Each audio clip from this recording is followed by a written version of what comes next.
for those two Well, centers. you can't get Bedard. Oh, sorry. I was going to say you can't get Bedard and Fantilli, but No. Every year, I had the most improved player, so because it was really bad, You know, The fans loved it, so it was kind of like I had that triple-edged sword, right? I had the goal scoring, I could play make, and I could hit you really hard. So right? And I'm just like, why are these people staring at me? And I went to the washroom and looked in the mirror and I'm like, oh my God, I have a face tattoo. And Trade me right fucking now.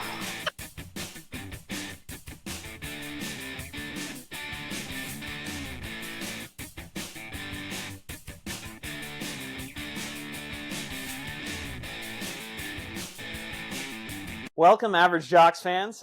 We are joined this week by Sportsnet and Hockey Night in Canada reporter Kyle Bakaukas. Kyle, how are you? I'm good. How are you doing? I am doing not too bad, as I guess our viewers will notice. Adam and Justin aren't with me today, so I've been having quite a few technical issues in their absence. So I appreciate, Kyle, your patience with me getting this going. No problem. I tell you, there's been times, certainly even in my job, where you're waiting to interview a player in the intermission or post game, and the camera's not firing up, or the light's not turning on, or the microphone's not working, and it's nobody's fault. Just sometimes the tech gods have other plans for you. But man, there's no worse feeling I know in my role than when you get into those situations. But no, it's all good.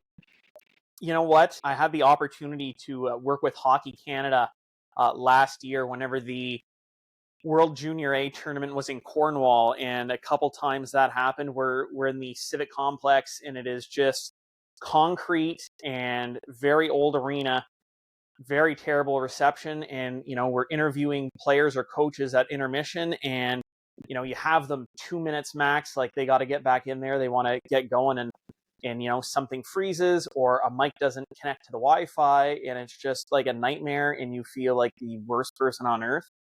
Yeah. So I couldn't imagine, like, these guys were pretty understanding, they're like 18, 19, 20, like still playing either junior A or getting ready to go to college. But guys at the NHL level are probably a little more superstitious and have their routines. And probably you felt a little more pressure than I did. Yeah, I mean, and for the most part, like everyone is pretty understanding and patient. But yeah, you're right, especially like in the intermissions where, as you say, like guys want to get to the room, they've got whatever they want to do, whether take the top half of their gear on. I mean, some go to the extremes that they take everything off, jump in the cold tub, like whatever it is, or they just want to get back in the room and keep focused on the game that's going on. But and then of course you get in those situations and like 5 seconds feels like 5 minutes, right? Like just time moves way slower than what you really think. And Yeah. It's never ideal to be in, but it does happen. So you're from Campbell River, BC. Yeah.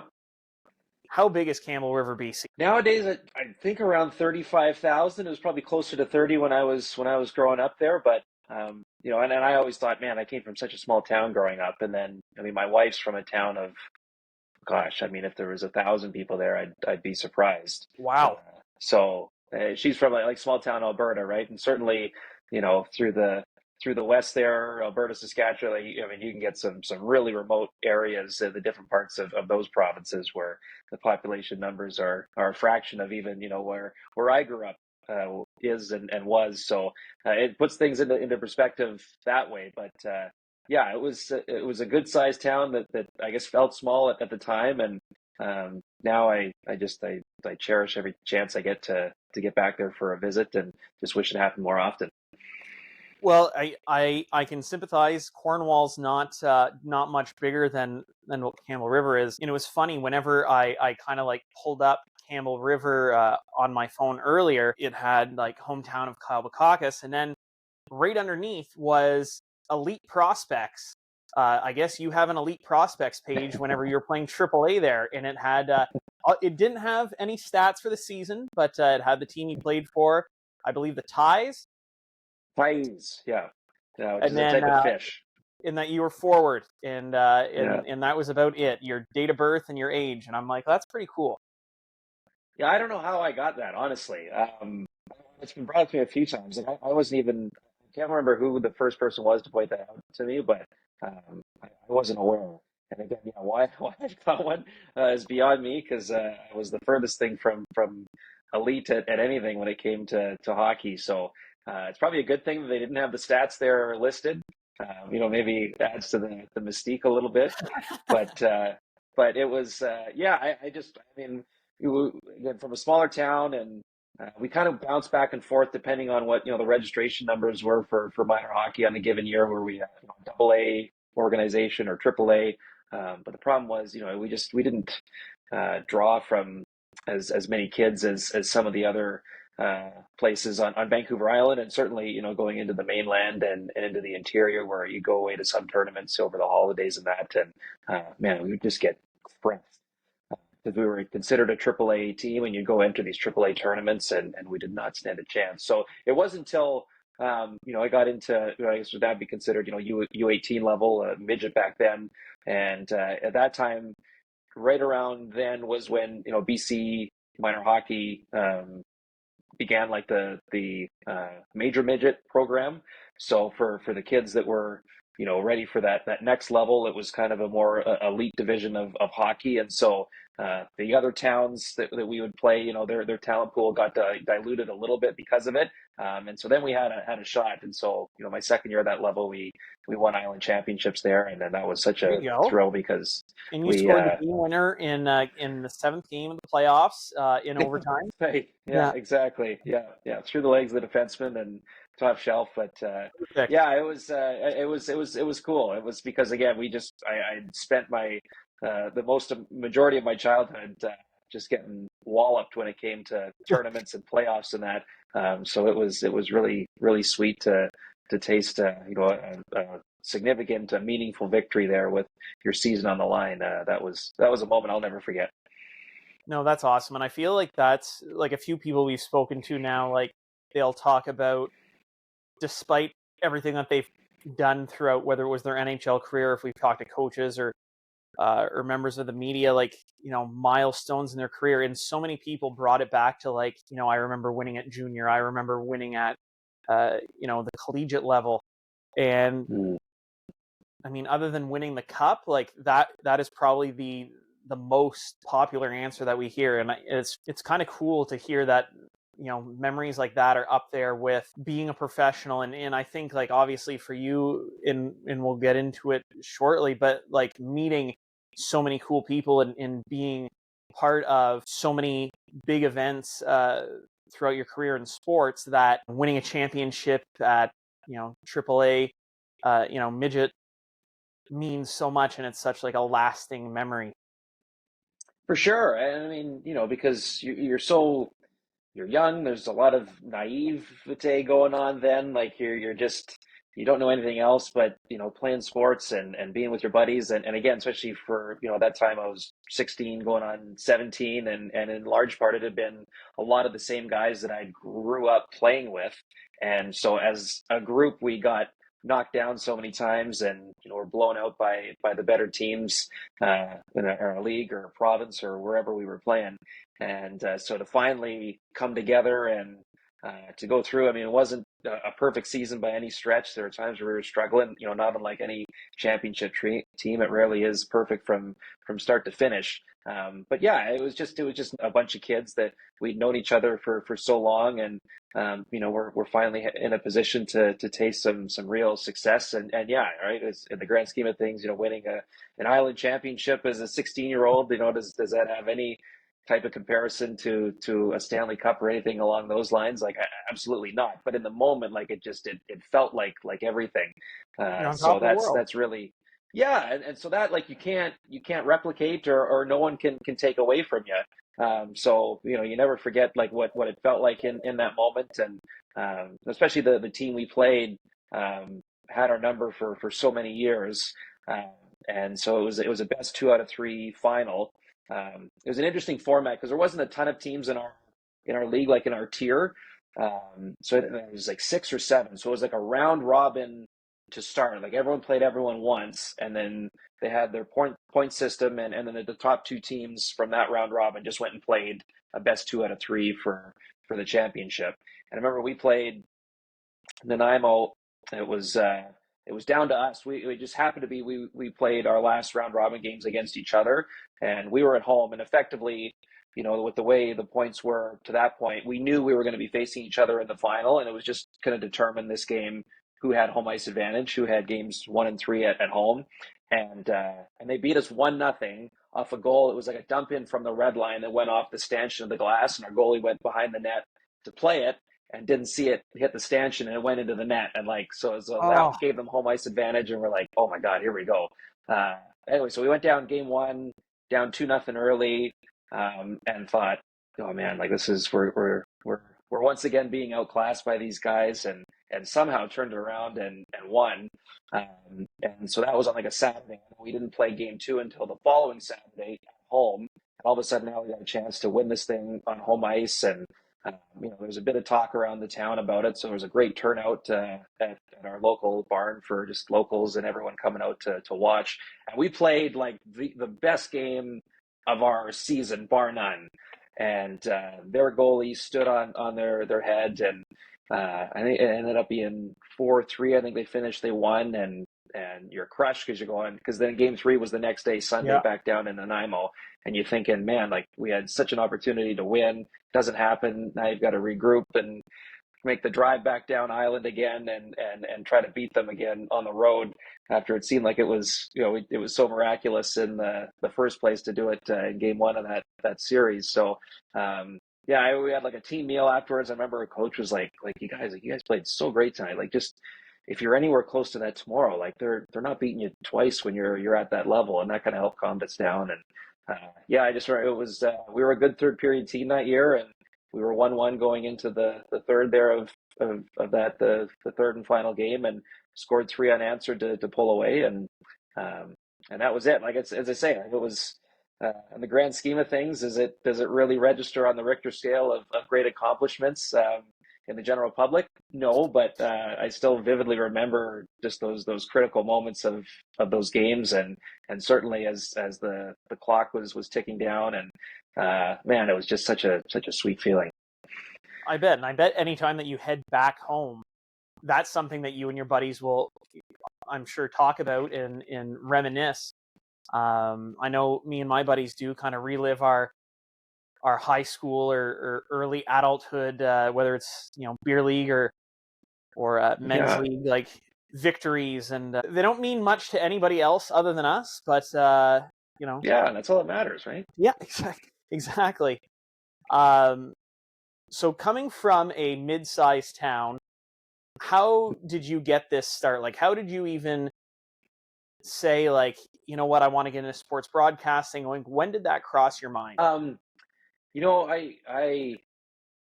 think as years have gone on, and I've been reminded of kind of some of the early days of my life. I think that was part of like the sports broadcasting world was always like fascinating to me. Maybe if I didn't saw myself doing it per se when I was a young kid, but I love the whole aura around the people on TV and the voice on the radio.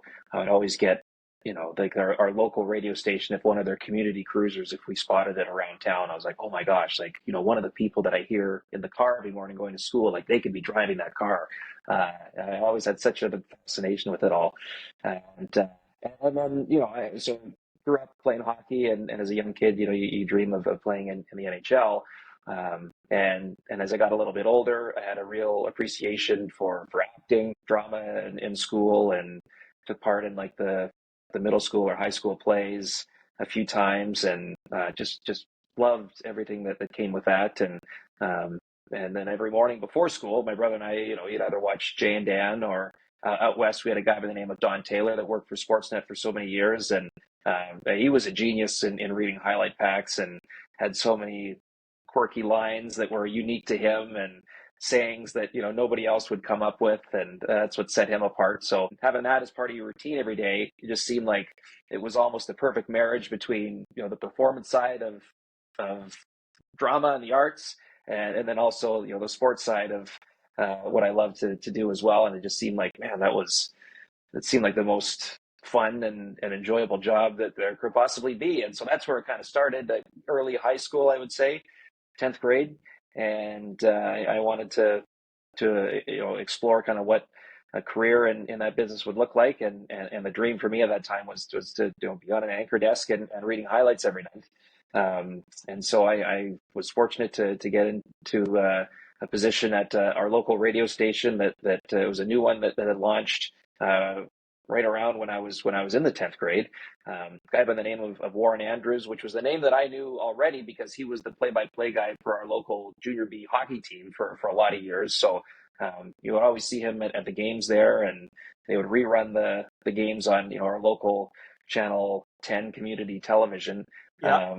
And he would be the voice of that. So I knew the voice and the name, and he was hosting the drive show on the radio station at the time, and reached out to him, and he brought me in just to come and observe while he was on air one day and ask him questions, and I just said, I'd love to, is there any opportunity of like an internship or just anything. I want to be around. I want to learn how the business works. And so he went to bat for me there when I was just, as I say, a grade 10 student that had obviously zero experience and no idea what I was doing, but just had an interest for it. And thankfully he convinced the people, the powers that be at the radio station there at the time to give me a shot to board op, to run different remotes for when people were doing things live on location, and all of that. That's kind of where it all first started. So if not for him,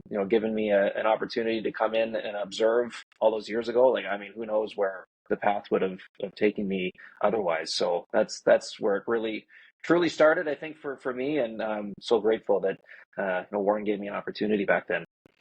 Did you ever think, whenever you started back then in grade 10, that you would ever end up where you are today? No, I just thought, as I said, I wanted to read highlights on the desk, and so something like being a part of an institution like Hockey Night in Canada, or any type of live event broadcast. I just thought that was a completely different world. Like, that was another level. The real pros, that's what they did. I had no sense or even thought that this is something that I would end up doing. And even like reporting in general early on didn't appeal to me too much. And I just kind of fell into it as I got started, because that's where the opportunity was, and ended up loving the opportunity to travel, to be at the games, and to see things and great moments firsthand. It's just kind of how it's worked out. But it wasn't even, I dreamed of one day being here back then. Not even on my mind, radar, anything like that when I first got going. So I know, I remember watching you whenever you first started with Sportsnet and Hockey Night in Canada, and I was like, man, you're 2 years older than me, but I remember watching. I'm like, this Kyle guy looks like he's like 16. I'm like, this guy's not old enough to be on TV. And then like the more and more, it seems like you went from, it was kind of like the old guard that was there. And did I lose you? No, I'm here. Okay, I'm not sure what happened, but you disappeared on my screen. I still see you and can hear you. Okay, I'm gonna see if I can get you back. Sure, what happened? Sorry about that. No worries. So I remember, like I said, kind of the old guard of, like Cherry was still around at that point, and I forget the gentleman that I remember always did like the opening. He'd be rinkside right before the anthems, and you would be on every, whether it was every week or every second week, for just small segments, and then it seemed by like the next year you were in as like the regular, you were the guy, and now you're absolutely everywhere. So I'm assuming it was kind of similar to what you were saying you got from Warren in terms of, kind of getting your shot and kind of working your way up and gaining that knowledge. So how was it whenever you first started with Sportsnet and Rogers and Hockey Night in Canada? Yeah, well, I got in there October 2013, and about 6 weeks later, the big news comes out that Rogers had acquired the NHL rights for 12 years. So I was like, oh my God, all of a sudden, like you just started at this place that has now acquired the national hockey rights for over the next decade plus. So that was like, okay. And at that time, I mean, I wasn't even, when I first got brought in, I wasn't on air or anything. I was still very much just learning behind the scenes before they were comfortable enough putting me in front of a camera. But then, I spent 2 years. They moved me to Ottawa in 2014. And again, I wasn't working on NHL broadcasts. I was just a beat reporter in the Ottawa market.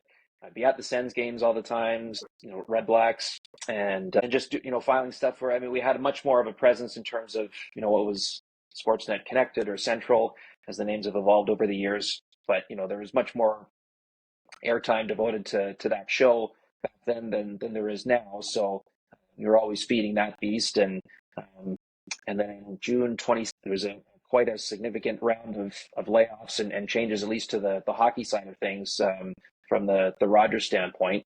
And they needed somebody in Montreal because they still had 1 year left of the regional contract with the Canadiens.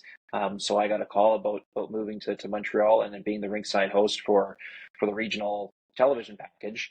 And so that was my first kind of foot in the door for working hockey, at least in the NHL. I've done some junior games in the years previous, but not the NHL to that point. So all of a sudden you're traveling around all over North America following the Canadiens.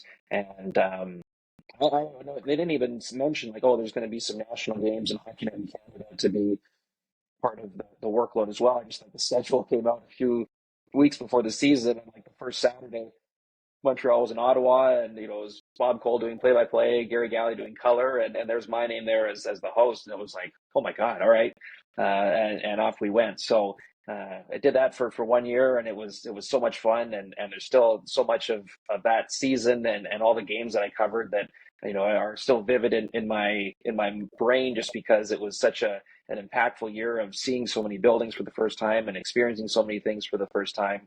And then that summer, we lost the Montreal rights to the regional TV deal, and then I got a call, and they said, "Oh, we want you to be the primary Maple Leaf host on Saturdays for Hockey Night." And so that maybe, as you said, then you started to see me a little more regularly, and then it probably had something to do with that timeline where now you're working on the main game most Saturdays, and then with that I had the opportunity to host more playoff rounds, and it's just kind of grown from there. So I was just kind of I found it bit by bit with over my time, certainly the first half of my 10 years at Sportsnet, where every year it was give them a little bit more, and to go back to what you're saying about just how young I looked, and the idea of like there's no way this guy is old enough to be on TV, and I was well aware of that. I mean, I knew how young I looked compared to a lot of my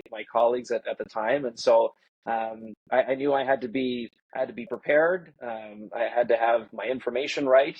And I just, that was the way I was going to try to at least make an attempt at building up some credibility, because I didn't have the experience. I didn't have the miles logged as many of the others that have been doing it for so long. I was well aware, and not so much embrace, but just was okay with the fact that people were going to question my age and should this guy really be here. So all I could do was just, be prepared and to do as good a job as I could. And it wasn't always perfect. There was plenty of mistakes, and there continued to be along the way. But that was what I've really tried to stick to here over the last number of years, working on the show, and just saying, maybe I haven't been around as long as some of the others, but I'm going to work as hard as I possibly can to give the best content and information for the viewers that are choosing to tune into our games. Well, I could say that you're 2 years older than me, but I feel like I've grown up with you as from the hockey memories that I can remember. You are one of those staples on the Saturday night where there was Ron and Don, and you were the host, and that, like I said, it's weird for me to say because everybody, like a lot of these sports, weird for me to hear. Pardon? That's weird for me to hear. Yeah, and that's the thing. Like I've we've had like Jay Onright on, we've had Cabby on. I'm friend of the show, Jim Lang, he did some broadcasting as well, and it was just like, some older guys. And then, I didn't realize until like I searched that you were only 2 years older than me, and I'm just like, that is, we're we're just living at home with mom and dad, crushing some beers with the boys, springtime, watching the games on TV, and then there's somebody 2 years older than us that's the host for these games on Hockey Night in Canada. It's crazy to think. I never thought that even in the 2 years since we've started the podcast that we would have some of the people that we watched and were part of our hockey memories on the show. And I'm humbled every time that somebody agrees to come on. And I'm like just example for you, like we met a couple weeks ago at the Sens game, and it's just from where our seats are, I'm like, that's Kyle. And they're like, okay. And I'm just like, I'm going to go down and see how close we can get. And my buddy's like, all right. He's like, he's not going to talk to you. And I'm like, probably not. But I'm like, I'm just going to see how close we can get down there. And, you're very nice and probably a little creeped out whenever I'm like, hey, messaged you, probably didn't see it. And you're like, no, I'll look. And I was just like, all right, sounds good. Because, I've met other people before, and they're just like, yeah, we'll be in touch, and like never hear from them again. And I'm just like, yeah, probably have some restraining orders if I looked into it, where they're like, never going to reach out to that guy. So definitely humbled, and I just am amazed that every time that somebody agrees to talk to me, and I'm like, they don't know what they're getting into, because I can just talk forever. And that's another part of my co-host job, is to just dial it in. He'll hit me sometimes because I can talk hockey for forever. But that was very long-winded to get to. I've met and got to work with some of my Jay Onright and Cabby and Craig Button. Was there anybody that, whenever you said you had to build up your credibility and you really had to prepare, that you tried to model or you looked up to, or you're like, I want to make myself where this person is? Yeah, you know what? It was never like a direct comparison for me. I don't think I really approached it that way, but you just watched a lot of other people in the business and how they worked. Like, whether it was Scott Oak, and because he had been doing sidelines for so long and still does a great job. Like that was the name, by the way, that escaped me. Scott Oak. Oh, okay. That's, I wondered. So yeah, whether like watching Oki and how he, the interviews with his players, and just how he approaches just the storytelling throughout games, and even like a Ron McLean and his tone, and how he interviews people, athletes or guests.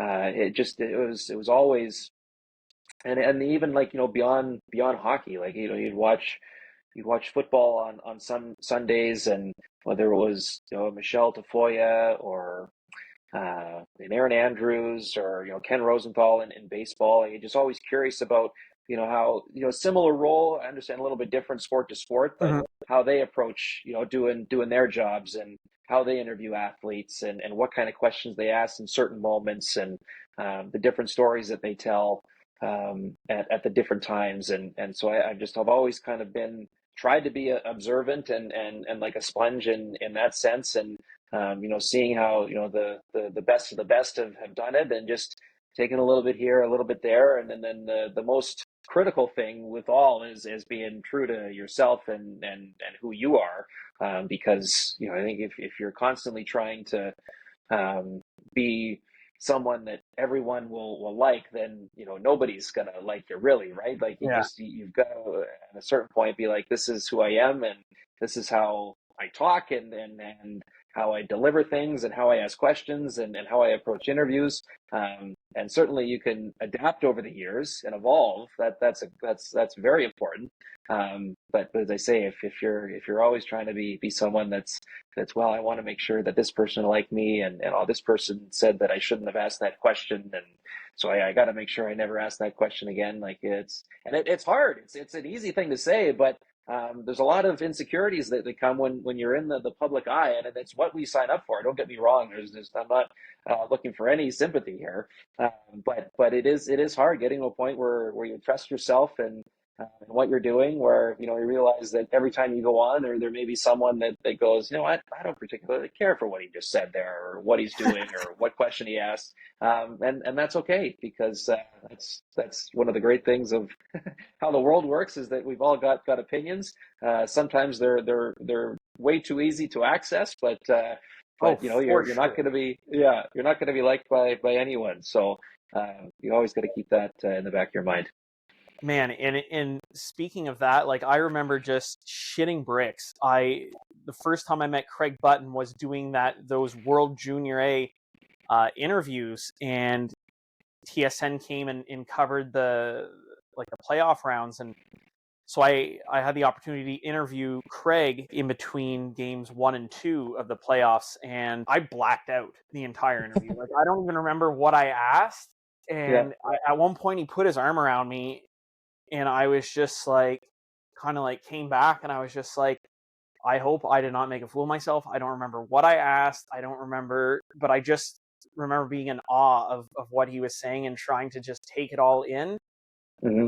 And like you were saying, like, staying true to yourself, and this is how I talk, and this is how I am. Like, there was no, him putting on a voice, or, he asks questions this way, but off camera he's a different way. Like, when he talks, it's always like question form, and very like there's thought behind what he's saying. And I was just like, I thought that was maybe like a TV persona, but that's genuinely how he is. And I was just like, that was one thing I noticed, is that he is just, this is Craig Button. This is who he is, whether he's, at home or at the store or on TV. Which I think is it's different than being in like movies or being in like a TV show. Like, you have to be likable. You have to be somebody that's approachable to do these kind of interviews. Right. Right, and certainly in the interview setting, right? You want to be, body language is so much, and so you want to be in a position where, you can try to get the most that you can out of whoever you're talking to or interviewing. And so, if you're talking to them like a human, your odds of achieving that kind of go up, I would say, quite substantially. Doesn't guarantee anything, but that's one thing I do try to keep in mind too. And if we're talking, the interview setting. Where you can tell if you're putting on the big booming voice and going, well, that's not how people talk when they just sit at a bar and chat and ask about each other's day. So it's trying to find that line of having a lot of that in what you're doing, and then whoever you're speaking to, I just think you're another person asking a question the same way that any two people would interact when the cameras and the microphones are not around. So it's something I keep in mind as well. Is there at any point a time where you've wanted to ask a question to somebody and you've had to hold back because of either recency of a situation, or it may not be 100% confirmed, or it was something that was leaked, or something that was, trending on Twitter, and you almost have to fight that, maybe not like moral compass, but do I want to jump the gun and be the one to like break this and ask this first, or do I want to wait for something to be a little more out there before I address it? Have you had to walk that line? Yeah, I mean, there's always a filter. You kind of want to make sure you're running your thoughts through, right? Like, is there legitimacy to a topic that may be out there, that's worth asking someone specifically about, or if it's something offhand from maybe a source that we're not sure is overly reliable, and then you don't want to waste the interview subject's time by asking something like that. So there's always kind of that inner, all right, just let's make sure here, because you don't want to rush to anything, and then you put the interview subject in a bad spot, and then by way you're putting yourself in a bad spot, and it can cause some issues after the fact that you don't necessarily had planned to be in. So I think that's always something you've got to be mindful of, whenever you're broaching a subject that may be a little more sensitive, or just one that's not one that we would say, maybe you don't have all the answers for or all the information around just yet. And I mean, there's been huge, like 2 examples just off the top of my head. We're about the halfway mark of the NHL season so far, and there's been 2 in the last, like, I'd say 2-3 months with the Corey Perry, Connor Bedard's mom, Sega. That Right. I feel like somebody probably made a joke on Twitter and it spread like wildfire. And then with the that one reporter out of Philly that kind of broke or blamed Kevin Hayes for the Cutter Gauthier trade, and it's kind of like, what? But it just, I feel like it comes back to what you said, where people have opinions or ideas, and like with platforms, whether it's Facebook or Twitter, they can air whatever comes to mind, and it spreads like wildfire sometimes and gets people in trouble. But other times social media is very useful. But again, that just two examples of walking that line and making sure information is accurate and credible before running with it. And you want to be the first and you want to be that breaker of the news, but you have a responsibility of making sure that what you're saying is factual. Yeah, and I would say, and again, my role, I'm not necessarily insider guy where I'm looked to break the same kind of news as an Elliot Friedman would be per se, but I will say, I mean, yeah, again, it just is to your point of kind of being able to know for sure if there is a piece of information that's worth getting out there, because I spent a good amount of time with Elliot on the road over the years, and so you go for dinner together, or you're walking from the hotel to the arena in the morning or whatever, and we'll get talking about whatever, and I'll ask him a question about something that's going on, and he'll say, well, I've heard this and this and this, and it's like, oh my God, like it's like pretty juicy information. But as he said, He's going, well, I've heard this. He's going, I don't know this. So that's why he's going, I've got it internally. That's a lot about how those guys work. What you actually see get put out publicly and reported on is just a fraction of all the information that he would be either told through phone calls or anything like that, text messages. Yeah. And so that's part of the job, is being able to decipher through it all and go, okay, what's fact and what's fiction, and how much confirmation do I need here before I'm comfortable saying that it's fact. And it's not a perfect science by any stretch, but yeah, there's so much more going on beyond what is actually just put out there. And so yeah, that's when you run into some situations where somebody hears something and goes, oh my God, this will get people talking, and you throw it out there right away, and very quickly you realize that that wasn't the case, and that's where the trouble can come into play. And that is probably one of the most stressful jobs. Like, it would be so interesting to be on the receiving end of those texts or phone calls or conversations, but like having to sit or wait on it or not talk about it, and knowing when to pull the trigger, like I feel like that would be very stressful. I don't know how well I would do with that. I feel like I'd have a lot of gray hair very quickly. Yeah, I don't know how they do it, honestly. I mean, I feel I'm on my phone more than I want to be as is, but those guys, I mean, they live on it, and yet it always amazes me again. So Elliot as a colleague, I can only imagine how many phone calls and texts he gets throughout a given day. Yet anytime a schlep like me messages him with a question about something, it's rare that more than 60 seconds goes by without him providing me with a response. Like, he's just always on top of everything. So it's impressive what those that work in that space do, and yeah, I can only respect the job that they have, but certainly have no sense of truly understanding what all goes into it. Yeah, I remember when I was speaking when we had Jim Lang on, and he has been very good to like text and to keep up, and he'll watch episodes and he'll be like, hey, like, do this differently or do that differently. And it's very cool, but it's very awesome to know that these guys are willing to answer. Like, I feel like you referred to yourself as a bit of schlep when talking with Elliot, and that's how I feel talking to you. But it's cool to know that in this world, like, or in this market, everybody is so like down to earth and willing to help, and like I haven't met anybody that's necessarily like turned their nose up or been like, nah.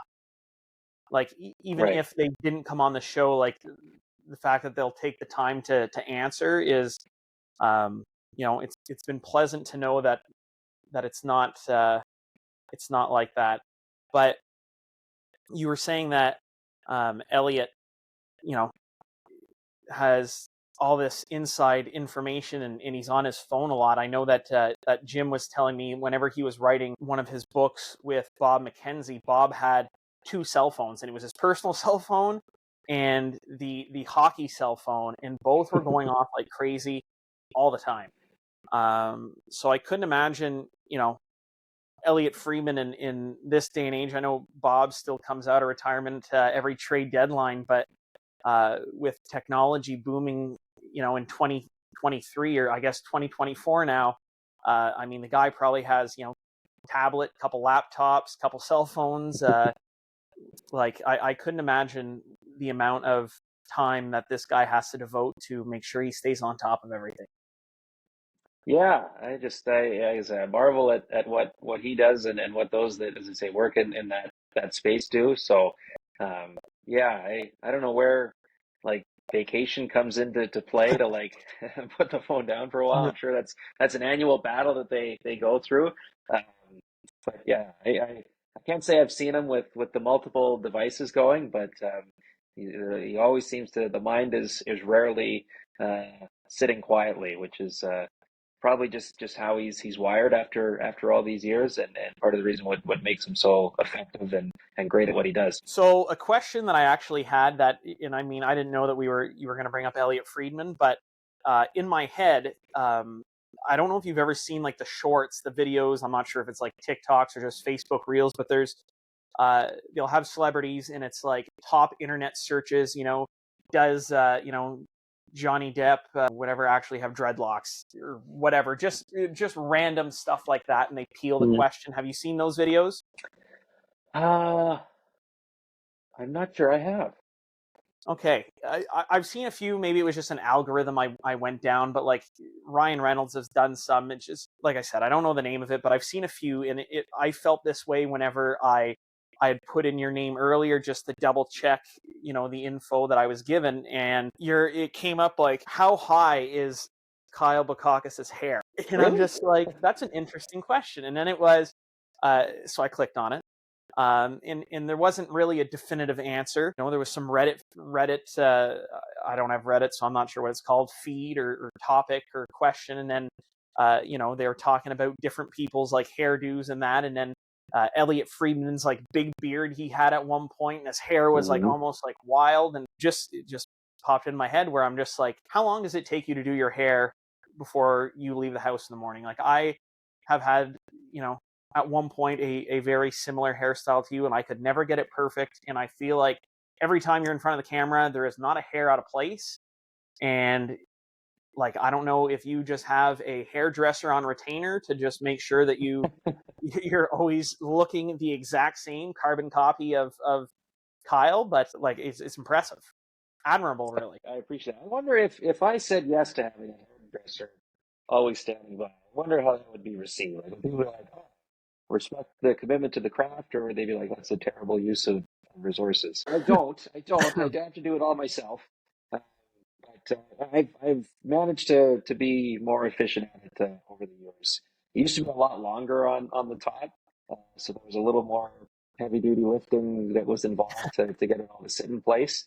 But yeah, I mean, geez, 10 minutes, depending. Like if I'm, 'cause there's like just doing it to go out for the day, and then you gotta make the hair, make sure it's locked in for a TV broadcast. So there's 2 different approaches, and one understandably takes a little bit longer than the other. But I guess it helps that it's been the same more or less for the last number of years, and I've been seeing the same guy in Ottawa since I moved here in 2014. He's good buddies with Jason York, who of course played in the NHL for a long time and was a commentator with us at Sportsnet for a number of years. And so when I first moved to Ottawa, he said, "Oh, you should see my buddy Dino. for getting a haircut, and I've been going to him ever since. So, and no one said anything about my hair before I saw him. So I always joke with him that he created the monster. Hey, I mean, everybody has to have their trademark look. Yeah. What are you You rocking shine. to make sure? Oh, the deep shine for sure. Is there a specific, you know, certain hold or type that works best to rock that look? I've the brands and products have like evolved over the years. I find like every few years, like my hair just gets too used to whatever I had Yeah. been using, and it just doesn't respond the same way. So you got to mix it up. But yeah, I use this. I think it's a pomade that's like a pretty high hold, just because it has changed a bit. I still got pretty thick hair, so you need something strong to kind of wrestle it into place, and then I just use like a paste, just a little bit, if I really got to make sure it stays how I want it, and that's kind of the second coat to really put the finishing touches and make it sit and stay and hopefully not move too much over the course of a night.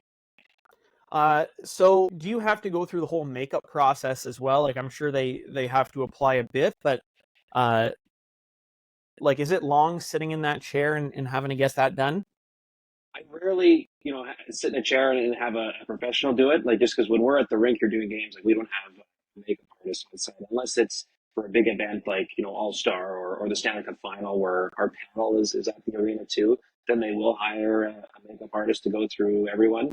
Um, but even then, like there's been years where we've got a full time like a designated makeup artist who that's literally their profession is to apply makeup. Like I'm good. I'll do my own just because I all year I've been in that routine of just doing it myself. And Yeah. so like the idea of and for me, I fraction of the time, especially for most men, like there isn't the same detail that goes into the makeup side of things. They just kind of make your face look matte and not too shiny, and then everything's kind of even, and then all right, away you go. But still, there are times where, and I feel bad. I don't mean to. I can only imagine what they're thinking when they hear that. But yeah, as I say, it's rare that I am in that situation, but it doesn't take long at all.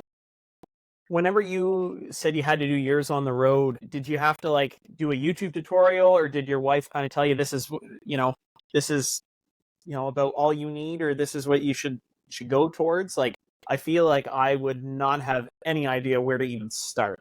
Yeah, I certainly did not at the beginning. And actually, when I went to broadcasting school, we did have someone come in and teach us about Really? television makeup. Yeah, so Wow. got a bit of a run through early on there, and then when I first got to Sportsnet, and I lived in Toronto initially, and then I'd be in the studio lots, and our full time makeup artists that work in our studio there talked some things through with me about applying foundation when I'm by myself on the road and that. So yeah, it's just trying to make it look even, almost look like you're not wearing makeup. But yeah, I'm a pretty I'm a sweater, so I Yeah. technically I get the shine going quite naturally. So it is vital that I have something before I go. It is not pretty.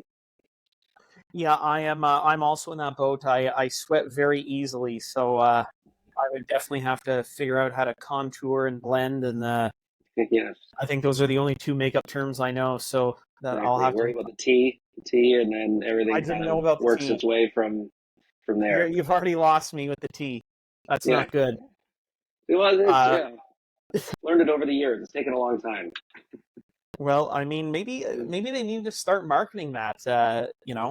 If all these commercials for the girls doing the their makeup and the face care routines, maybe we need to. Maybe that's your next like sponsorship. Just Kyle Bakaukas, you wash your face at the start of the commercial with the water, and then I'm open and willing to listen if there's anyone out there that wants to have a conversation. the But new I the new doubt there face is. for L'Oreal Men's or Sephora, the new men's division. You know what's funny? You bring up Sephora. A few weeks ago, I had to go in and just get a new thing of foundation because I ran out and I didn't. There wasn't enough time to get some from our stash that we have back in Toronto because I wasn't going through the city there over the next while. So I just had to run to Sephora because they have the stuff that our makeup gals will send to us. And I walked in there and I said, do you have this? And the guy kind of looked at me and he's like, oh, is this for someone else? And like he figured I was just, I'm the messenger, right? Like I'm Yeah. picking up makeup for whoever, a wife, girlfriend, sister, whatever it may be. So I just went along with it. I was like, yeah, just to like, because I was like, I gotta get in and I had to get on to Yeah. something else. I didn't have the time to give the full explanation, but it was funny, just the assumption that there's no way this is for you. Yeah. But it was. Yeah, that's I was overwhelmed. I went in there. I've only been into a Sephora once with my wife, and she knew exactly where she was going and the names and the differences and the stuff, and I was just like, wow, there was just way too much. There's way too much Yes. going on in here. Yeah. In the pricing, I'm like, my God, Jesus, Murphy, Oh. like that's like you could remortgage your home to buy some of this stuff, but I do not envy not having to worry about that. That Yeah. is one thing I'm glad I don't have to do in the morning. I like to roll out of bed and do my hair, brush my teeth, and worry about what I'm wearing, and that's about it. I could not handle having to do makeup or to pluck or to make sure my eyebrows are on fleek. Definitely do not envy that, and I'm glad you have the tea down. Definitely not something I would be able to master. That being said, when it comes to your wardrobe, is it also as meticulous? Like, or is this like you need to wear this shade, that shade? You can wear this pattern. Like, it can't be too bright. You know what? Meticulous? No, I wouldn't say that. I certainly try to follow the guidelines that we have a great wardrobe staff led by Deb Berman, and she's taught all of us so much over the years in terms of how to dress in different colors that go good with others. And I wouldn't know because half the time now I just a couple times a year get a knock at the door from someone at FedEx and there's a shipment of a couple new suits and some shirts and ties. And they're all these really great colors and patterns that if I was going shopping by myself, like I never would have considered thinking, oh yeah, I might be able to pull this off. But then you put it on and you're like, this is pretty cool. So we're so spoiled and fortunate in that regard that we've got good people looking out for us when it comes to those things. But I've certainly learned from Deb over the years about different things that go well and what clash, and I certainly rely on my wife's input a lot too. Like if I'm packing for a road trip, I'll come from out of the closet and I'll go, all right, this and this, like what do we think? Can they work together? And sometimes it's yes, sometimes it's no. So I certainly haven't mastered that. And I think the big thing for me is just like, okay, you got a certain amount of suits to kind of work through during a given time of year, and I just don't want to get too repetitive where I'm wearing the same one over and over again. So I'm always thinking, all right, what haven't I wore over the last while just to keep it fresh? Because there's still a few that they're a little more out there, so I'm really selective when I wear them. And then when I do, people are like, oh, is that a new suit? And I'm like, no, I got this 4 years ago. When you're selective about when you do decide to pull them out, then people forget the last time you wore it and they think it's new. Yeah, I absolutely love anything that stands out, like whether it's material or color or pattern. So I would probably end up looking like Don, like Yeah. vintage Don. He was a little more tame, and before he went off air, and but with the wildflower patterns, or I'd probably end up having one of my dog's face on it. Yeah. But I don't know how well I would do with the blues and the blacks. I try and mix some patterns in there, and even when I picked when I was making like the cover for this episode, I'm just like, I was drawn, like I think he had a couple in some different patterns. I think one looked like a wool suit, and I'm just like, love that. We're going with that plaid one. All about the flashiness. Anything that catches eye. Yes. It helps, doesn't it? It helps. Sean McKenzie, I find he at our shop sets the standard for. He's dialed into what's current and trendy in terms of looks and colors and all that, and see what he rocks working ringside. You know what? That doesn't surprise me. He does strike me as somebody that likes to be looking the nines. Yeah, he's always dressed well, off camera, on camera. I've never seen him look like a slob. So we talked about, growing up and what's kind of went in behind the scenes, as well as kind of the types of questions that are okay to ask and not okay to ask, and kind of walking that line. Has there ever been a point throughout your career where you've been starstruck by somebody that you've had to interview, whether it's intermission and they're like, hey, this is who we have availability wise, or a post game or pre-game or at an event? When I first started at Sportsnet, there was, I can't remember what the event was exactly. Going to the Sheraton Hotel downtown, and we were going there to interview somebody. I just remember Joe Sakic was there. I remember seeing him. I was like, oh my God, it's Joe Sakic. I grew up kind of in that era when he was, much near his peak and winning with Colorado and gold medals with Canada. So I was like, oh wow. Paul Kariya was my hero growing up. So I mentioned Jason York earlier. My 1 year working on the broadcast, he was our guy, so we would travel around together. Him and Paul are really good friends. They play together. He had a couple of stints there with the Ducks while Kariya was there, and they still keep in touch. And so he helped line up the chance to meet him, and we went through the California swing with Montreal that season. That was like, wow. And he was so nice and just wonderful to talk to. And so I understand the old adage of never meet your heroes, but it certainly didn't apply in that case. So that was like a big deal. Interviewing like Charles Barkley, we've done a couple interviews with him during the last two Stanley Cup Finals. So the first time doing that was like I was quite nervous going into that because I wasn't sure how he was going to be. Obviously, just physically, he's very intimidating and imposing. But he could not have been more sweet and just pleasant to deal with, and just made me feel comfortable in what I was trying to do. So certainly there have been times where you're talking to a larger than life figure. But that's a larger than life person, really. Yeah, exactly. And sometimes that really is the case. But I've been fortunate that there really haven't been too many bad experiences in that regard. And certainly over the years, you learn to just appreciate them as people and to just try to talk to them as people. And I think that as we were talking about earlier, that goes a long way when the interview does start. Is there anybody that you would like to interview that you haven't had the opportunity to interview?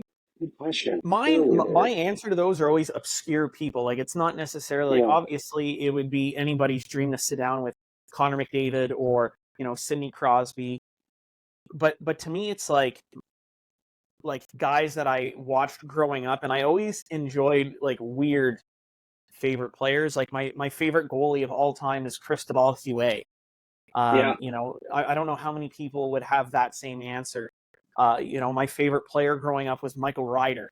I can't see too many people having that answer as well, where I feel like it would be the Connor McDavids, the Sidney Crosbys, the Wayne Gretzkys. You mentioned you've met your hero in Paul Kariya. Is there anybody that you would like to that you haven't? So are we just talking hockey here?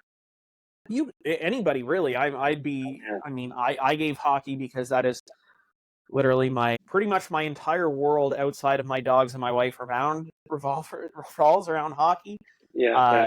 So for me, that's what I went to. But if it's the Prime Minister of Canada, sure. Whatever floats your boat. I'm intrigued now, more so than I was when I was just thinking hockey.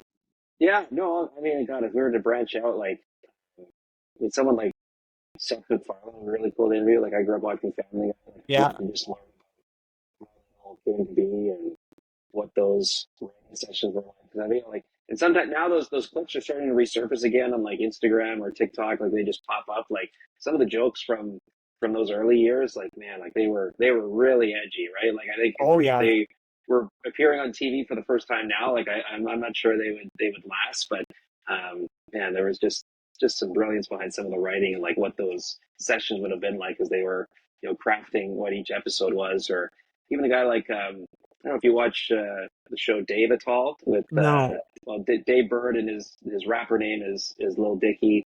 So Okay. he's got a music background, and then now he's got 3 seasons of his show, and guy from Philadelphia, and anyway, just a really talented guy, and I love his show, and then his music is clever and humorous, and he's another one that I'd love to just, you know, okay, how do you go about just your creative process and just coming up with the things that you do. That would be really neat to kind of tap into their minds and get a sense of how they operate and what's made them as successful and as great as they are. You know what? If I had to branch out outside of hockey, I mean, it's strange that you brought up. Well, not strange, but it's a coincidence that you brought up Charles Barkley. But on my list of like people that I would want to meet or like pick their brain is Shaq. And I know him and Shaq sit on the same panel. I think with TNT for basketball. I think he would just be super interesting to sit down with. Great, and I mean, obviously, great film in Kazam. I mean, the guy does it all. Yeah. Because I was watching he's got a multi-part documentary out there through the HBO. I watched that as soon as it came out. So interesting. Right. Interesting. So that's a great name to throw out there. So kind of part B to this question, you know, you've done the Stanley Cup, you mentioned the All-Star games. Is there any like event that you would cover that you haven't had the opportunity to? I'd love to do the Olympics one year. Like I really hope that they find out a way there in 2026 to get the NHLers over there, and I don't know what that's going to look like from a coverage standpoint and how it's going to be covered from the broadcast side and even be considered for something like that. But that would be really cool to have a chance to go do, because I mean, if you're just kind of doing a rough rundown through your mind of the people that potentially could be sent over there as, you know, to play for Team Canada or USA, and you know, you still got guys like Sidney Crosby that are on the back end of their career, but still playing at an incredibly high level, and then obviously the more younger stars of today, and McDavid and McKinnon and Cale Makar, and you go down the list from there, and you just thought, wow, like, that would be such a treat to go do. So that's one that's high on my list. Like I covered the World Cup of Hockey when it was last done in 2016 and in Toronto, and I covered the Team North America training camp, and that was unbelievable. Like it was so many people stuck their nose up at the whole concept of this under 23 team, some Canadian, some American, and I understood that. But then, you know, there's the idea of like they're too young. There's no way they're going to be able to compete on this international stage. And I still remember like that first practice, they get into some power play drills and the way they were stopping the puck around. Hold on a second here. Like these guys might be okay. And then they played their 2 first preseason games against Team Europe and like blew them out of the gym both games, and ended up being the darlings of the tournament. Unfortunately, they didn't quite make the medal round, but that was a career highlight, just being around a best on best type of format and watching, you know, a group of players come together in a short period of time and try to have success.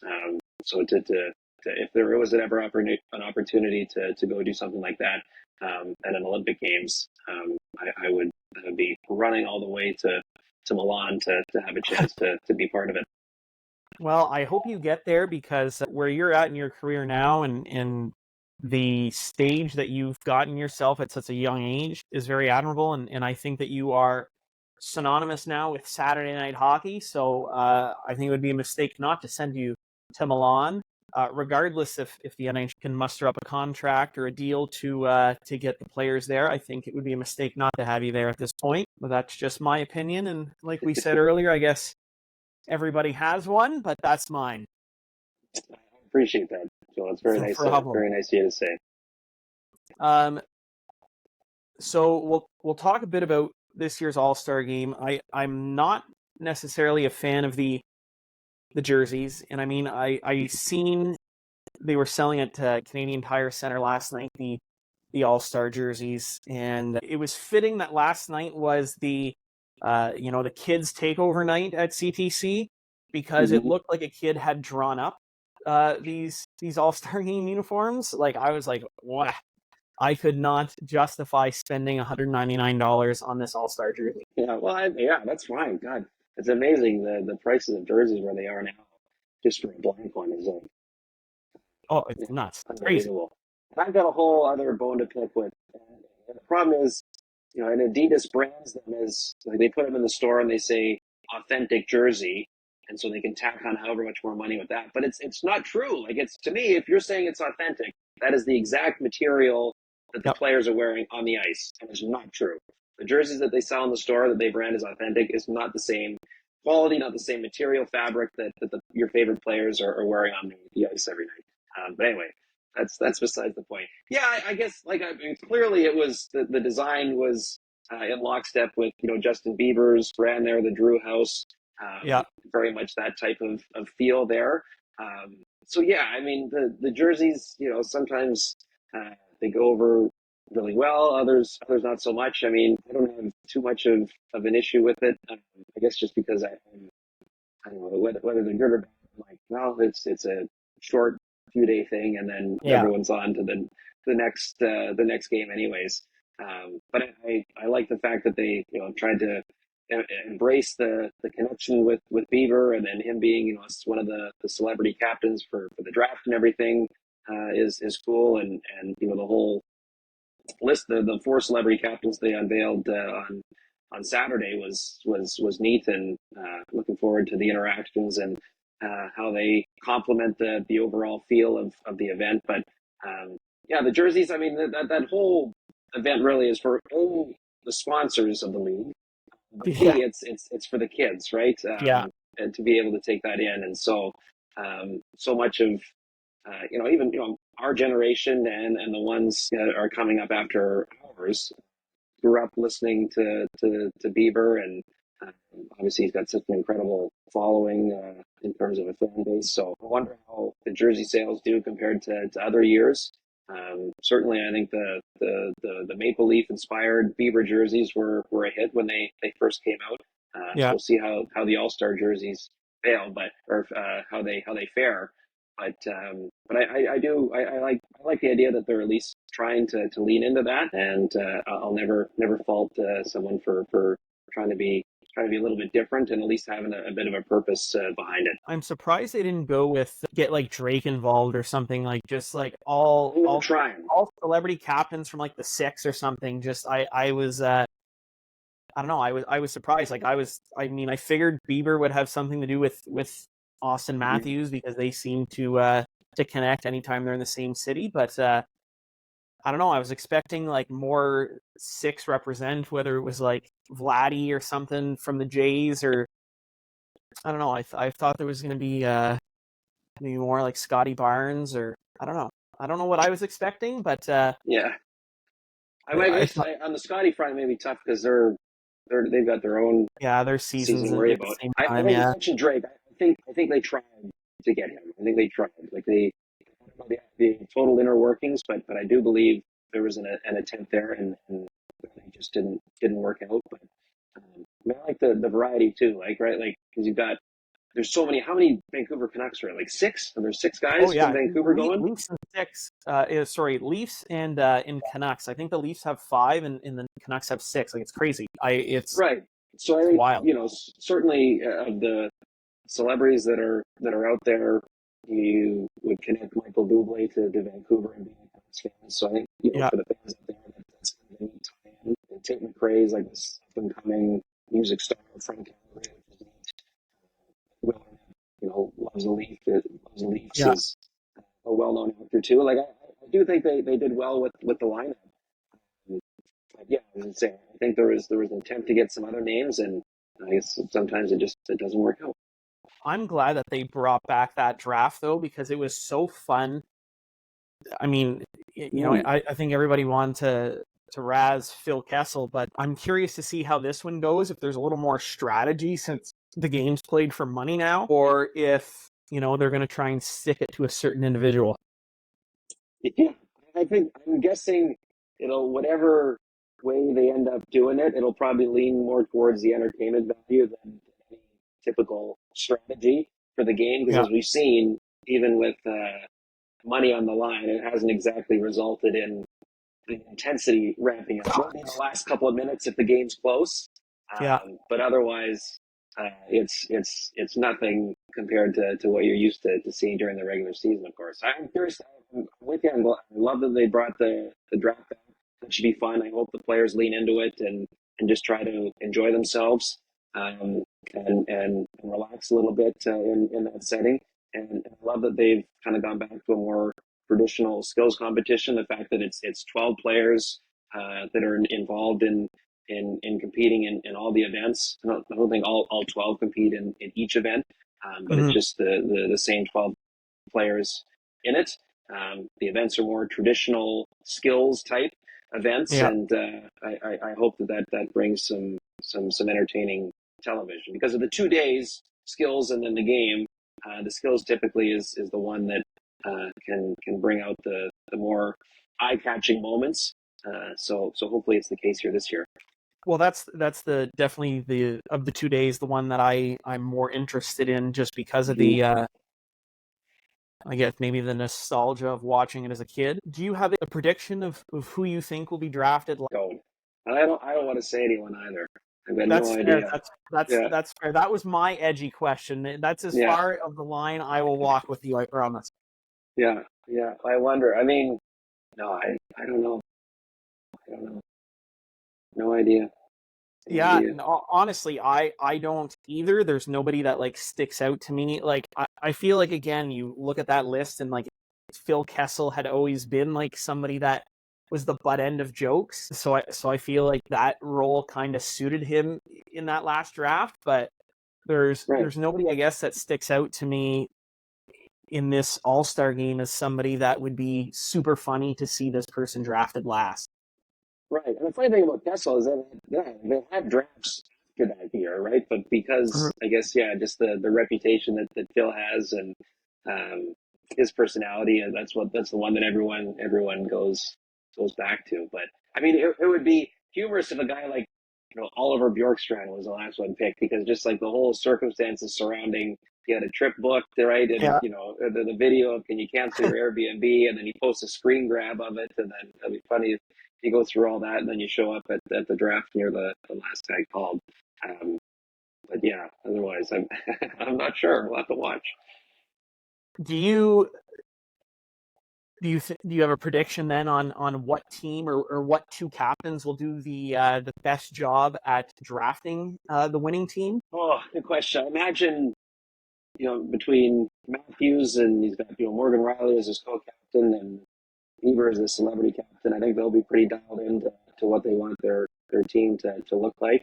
And then like the Hughes brothers, who just that family just eats, sleeps, breathes hockey all the time. I think Will Arnett is with them. That could be a lot of fun too in terms of That the was my pick. creativity. I Yeah. had the Hughes brothers. I feel like they're so serious and they take the game serious. Right. Like Jack Hughes was on did an interview with the 32 Thoughts podcast guys, there, Jeff and Elliot, before the season, and he was talking about how, like, at their place where they spend the summers, like, there's just like an ongoing standings of like ping pong with like Jack, Quinn, Luke, and like all their buddies that would come by the house, and everyone had like a long-standing whatever their summer record was. So like, right, like everything's a competition for them, right? So hopefully, even though it is just a fun event and you want to have a good time, that just those some sort of competitive juices, at least on draft night, come out to play for them. So shifting gears to another, very new, Lane Lambert was let go yesterday by the Islanders and replaced by Patrick Roy. Did you see that coming? Like, I feel like, at least from all the reactions online and myself, it was in between periods at CTC, and I check my phone while I'm in line at the concessions, and Patrick Roy named next head coach of the Islanders. I did not see that as a fit with the Lou Lamoriello style hockey, and it just, like, I feel like the Islanders weren't doing that bad that Lane Lambert was going to get let go. Were you surprised by that at all? A little bit. I think anytime, especially mid-season, you see Patrick Roy back in the fold, it does catch your attention. It's interesting. I had just before Christmas, I had someone say to me, like, keep an eye out, like the Islanders and Patrick Roy, like there may be something going on there. And I thought, okay.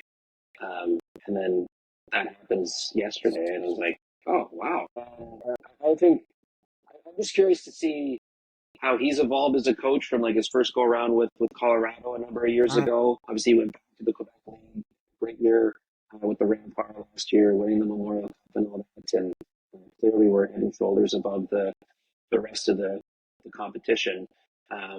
So going from that to say an Islander team that when they're at their best are really structured, don't score a ton, but they don't give up much. They don't give up much either. I mean, interesting as one of the best goalies of all time. He's got a great netminder there in Sorokin.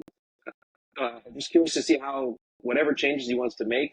And I was working a game last night, so I haven't had a chance yet to go through like his initial press conference and Zoom call there and his thoughts on taking the job over there on Long Island. But just curious to see how long it takes for whatever changes he wants to make to kind of sink in and to them to get playing the way that they want. I mean, certainly you've got a lot more emotion coming from your head coach and a guy that's maybe a little more fiery than the guy who was let go.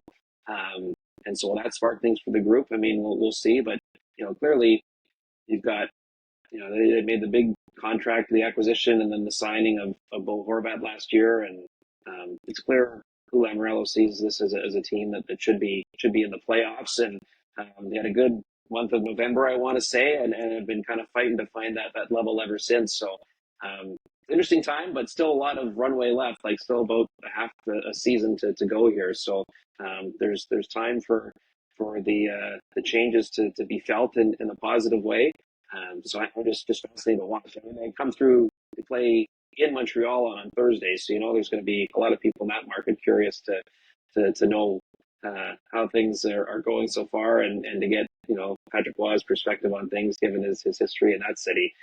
So it's going to be an interesting one to follow. I am trying to think of like what the over and under is on how long it takes for Pat and Lou to butt heads. Like I feel like those are two very strong personality individuals with very strong opinions on what and how things should be done, and Lou has all of his rules and specific stuff that he wants people to follow. I just don't see Patrick, at least from what we've seen on the ice and coaching wise, that likes to be told what to do or how to do it or when to do it. I half expected him to come out into a presser with his beard still.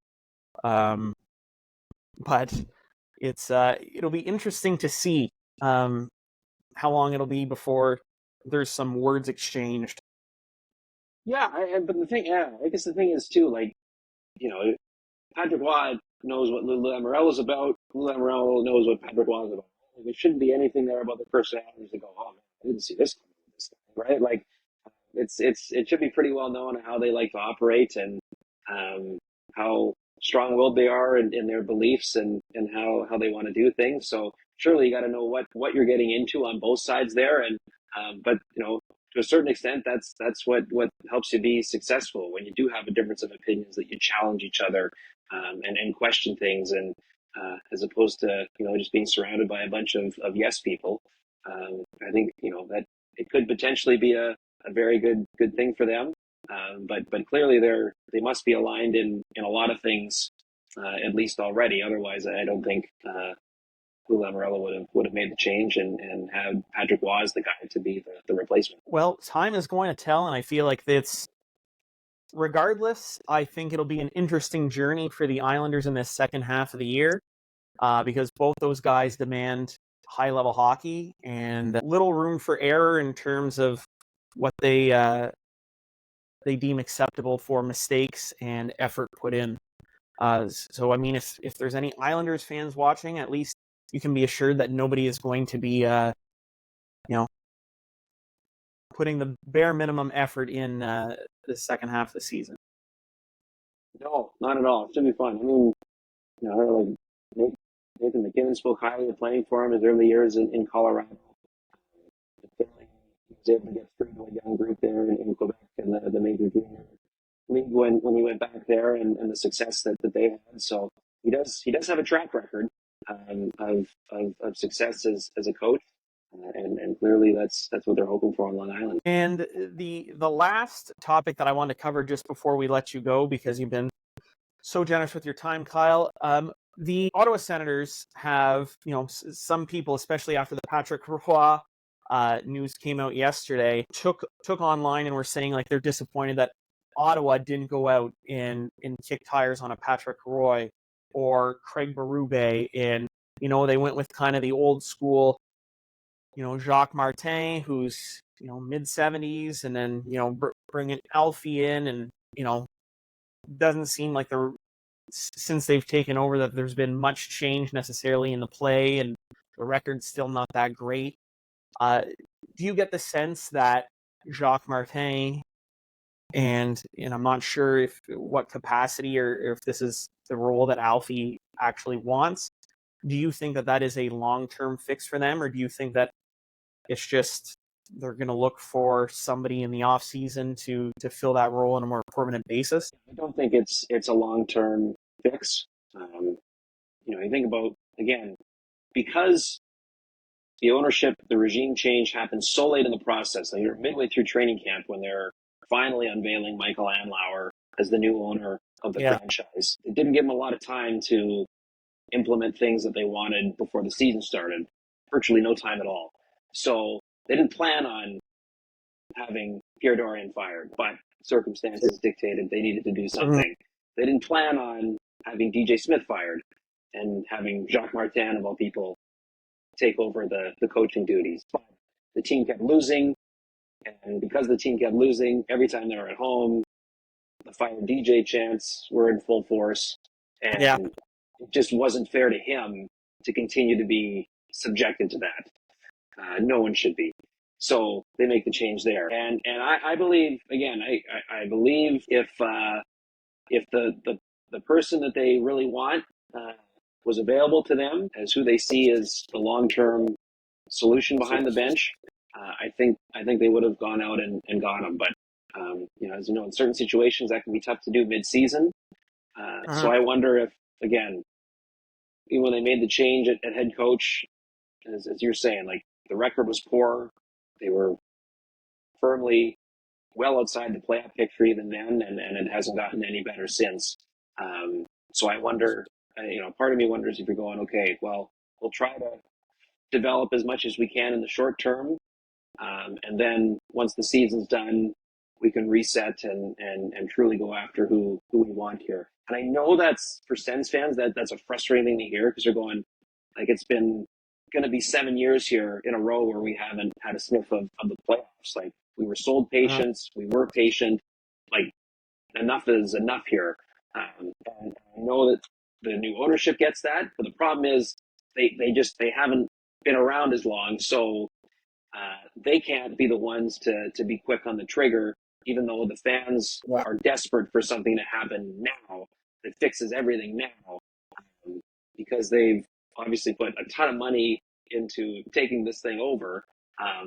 They want to make sure they do it right. So I know it's not an easy thing for Sens fans to have to come to terms with. You can only imagine being in that situation, what you're feeling, because you just want to see your team win and be in the mix for the playoffs again after so many years of not being in that conversation.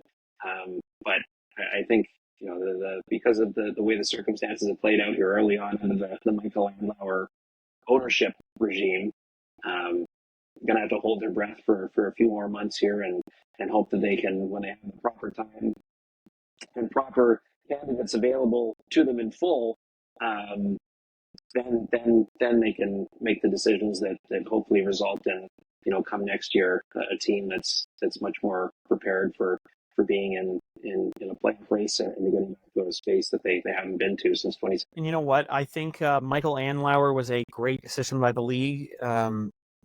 Ultimately, the the Melnick family when they sold, but I think it's just I think he's the right owner with the right message, and I mean he has a track record of winning. Just look at his OHL team, and I'm okay with the patience part of it. And I think people really have to just look at the fact that even if the Ottawa Senators had the right coach, right GM, right whatever when Ann Lauer took over, they're still a young team in arguably the hardest division in the NHL. Like you're competing with Tampa, Boston, Toronto, Buffalo is in a similar spot as Ottawa where they're young, up and coming. They're going to be very good. Montreal's a few years back from them. Detroit is in a similar situation. Ottawa and Buffalo as well, young and up and coming, where I still feel like those three teams are on the outside looking in, at least for now. Like Boston's getting older. Tampa is getting older, and eventually they're going to have, we've been saying it for like 6 or 7 years now, but eventually they're going to have cap issues and not be able to figure it out. I said that now, and they're going to sign Steven Stamkos to an 8-year contract extension, and they'll figure it out. But I don't think it's their window just yet. So I think Ann Lauer has some time to figure stuff out, but I think he's the right guy in that market. I agree. But, as you say, you keep for years there, you think, well, surely one of those teams is going to drop off. One of those teams is going to drop off, and they haven't, right? And meanwhile, you've got an Ottawa team that, you're right, technically they are still young, but there's a lot of that team that have been around for a long time now, right?